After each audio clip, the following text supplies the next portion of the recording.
ಈ ಥರ ಉದ್ದಿದ್ದಾವೆ.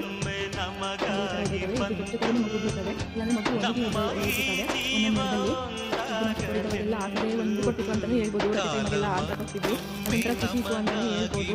ಈಗ ಅದನ್ನೆಲ್ಲ ಮಿಸ್ ಮಾಡ್ಕೊತಾ ಇದ್ದೀವಿ. ಈಗ ಕೆಲವೊಂದು ಮರನೂ ಸಹ ಕಡಿಮೆ ಆಗಿದ್ದಾವೆ, ಅವಾಗಿನ ಕಾಲನೂ ಇಲ್ಲ. ಮತ್ತು ಈಗ ಆಟಕ್ಕೋಗಲು ಕಡಿಮೆ ಆಗಿದೆ ಅಂತಲೇ ಹೇಳ್ಬೋದು. ಅದರಲ್ಲೆಲ್ಲ ಈ ಥರ ಮಗು ಇರೋದು ಸಿಕ್ಕಿದೆ, ಹೇಗಿದೆ ಅಂತ ಹೇಳಿ ತೋರಿಸ್ತಾ ಇದ್ದೀನಿ ನೋಡಿ. ಮುಂದಿನ ಮಕ್ಕಳನ್ನ ಅದು ಇವಾಗಲ್ಲ ಸ್ವಲ್ಪ ದಿನ ಹೋಗಬೇಕು. ಈಗ ಸ್ಟಾರ್ಟ್ ಆಗಿರೋದ್ರಿಂದ ಮಗು ಬಿಂತಾ ಇಲ್ಲ.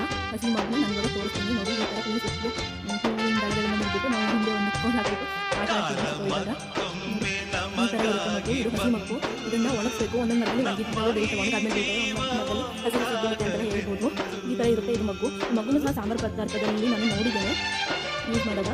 ನೀವು ಯೂಸ್ ಮಾಡ್ತಾ ಇದ್ದರೆ ಇದನ್ನು ಏನಂತ ಹೇಳ್ತಾ ಇದ್ದಾರೆ, ಏನೆಲ್ಲ ಔಷಧಿಗೆ ಯೂಸ್ ಮಾಡ್ತಾರೆ ಅಂತ ಹೇಳಿ ಕಮೆಂಟಲ್ಲಿ ಹೇಳ್ಬೋದು ನೋಡಿ.